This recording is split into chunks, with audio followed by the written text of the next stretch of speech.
All good. All right. Okay. You know what? We covered a lot of the demand and supply stuff already. Okay. Let's do a quick little recap, and then we'll finish off the material. Um, so first off, make sure you remember the different determinants of demand. Make sure you remember the different determinants of supply. Okay. It'd be a good idea to try to memorize those so that you could think about them quickly. Um, but they're all very intuitive. All it all kind of just makes sense. Okay, it's all the idea of what would make buyers want to buy more, or what would make producers want to produce more. Okay, so with those ideas, we came up with our basic supply and demand.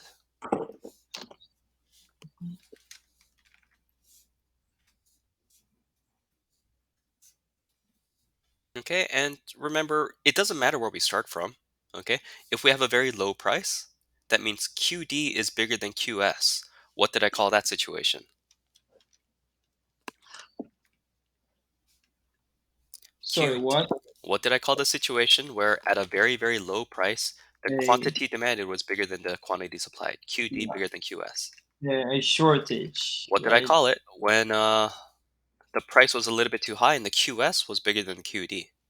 A surplus. Yeah, but shortages cause prices to go up. Surpluses cause prices to go down.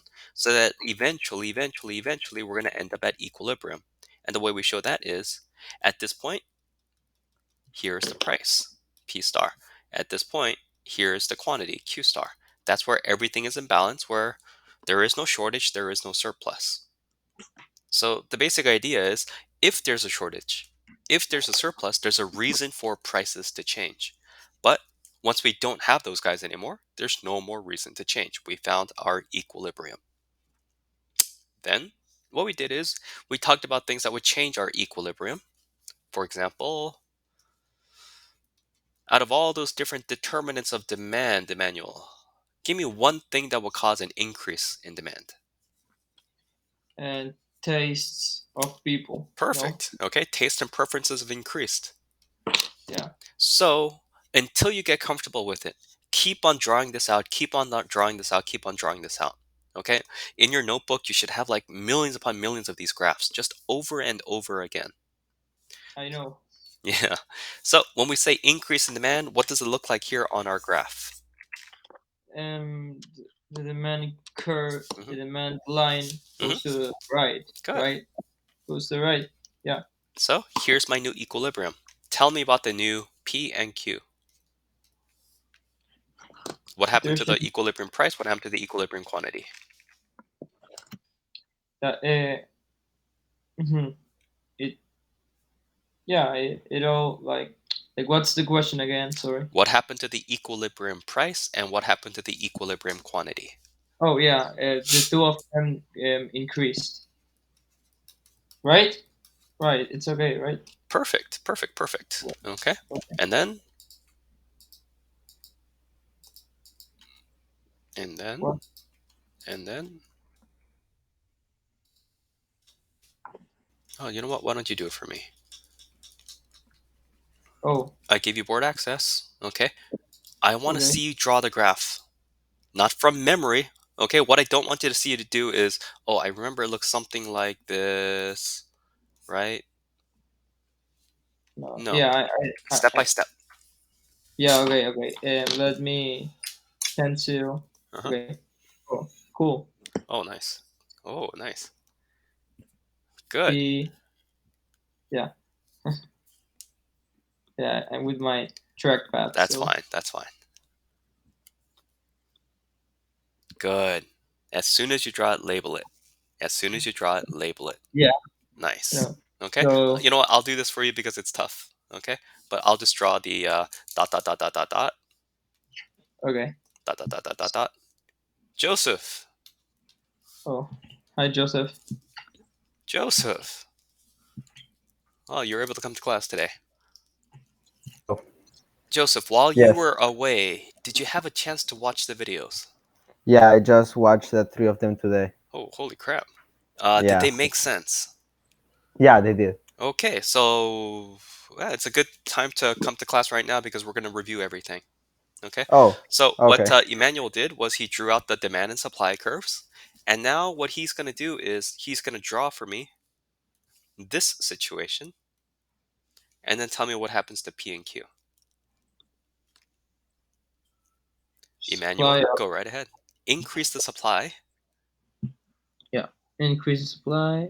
Increase in supply. Mm-hmm. Mm-hmm. Perfect. Yeah. Left and right, never up and down. So good job. Okay, you move the supply curve Uh, to the right. to the Now, right. show me Mhm. the new equilibrium point. I'll draw you the dot, dot, dot, dot, but where's the new equilibrium point? There you go. So that's it. There's the new equilibrium.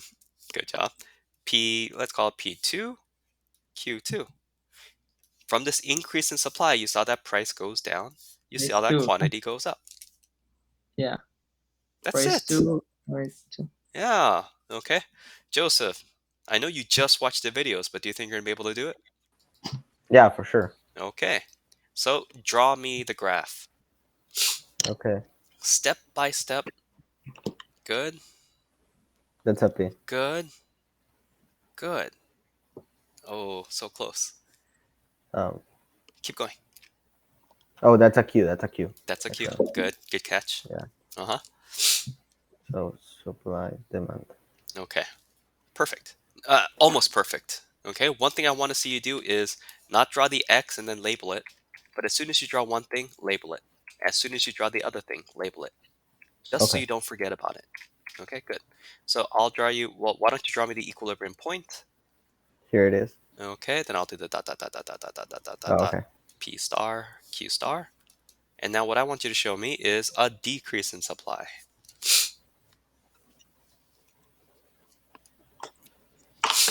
There you go. Okay, I know that looks like, oh my gosh, supply has gone up. But when we shift these guys around, it's always to the left and to the right. So here's my S2. There's my new equilibrium point that you drew out for me. So that's P2, that's Q2. From this decrease in supply, we see that price goes up and quantity goes down. Good job. Now, let me see if you're able to visualize it. I'm just going to draw this. Emmanuel, tell me what happens with a decrease in demand. Don't draw it. Take a look at this graph. And then try to picture where the curve is going to move and try to figure out what happens to the P and Q. Like demand. You Don't, move it to the. yeah, Oh. don't draw it out. I want you to take a look at it. Imagine what happens if the demand moves to the left. Mm-hmm. Like do Okay, it in my head. yeah. My head. So what's Okay. happening to P and Q? So if D goes to the left, Uh-huh. and P goes down, Hmm. and Q goes down too. Good. Right. Now, Joseph, you have the tough one. You have the tough assignment. What I want you to do is take a look at this graph, picture it, and tell me what would cause a decrease in price along with an increase in quantity. What do I have to do? What would give me this result? Oh, decrease an increase in supply. An increase in supply. Good. Good, good. Okay. Emmanuel, finish it off. What would give me uh, what would give me this? So a increase in in demand. Right. Perfect, Yeah. perfect. No. Yeah. Right. No, no, no, perfect, Yes. perfect. Okay. Okay. So that was the easy stuff. Okay, and notice I didn't draw out that little table of all the different possibilities because I don't want you to memorize that table. I want you guys to draw it out, okay, until you get very comfortable with it, and then you guys will be able to visualize it in your heads. Okay. Now, we ended last time talking about something a little bit more difficult, simultaneous shifts. Okay, it's a little bit more difficult, but it still makes sense. Okay. Um, there's a couple of different ways that you guys could approach this. Okay, so Emmanuel, tell me something that could happen to demand.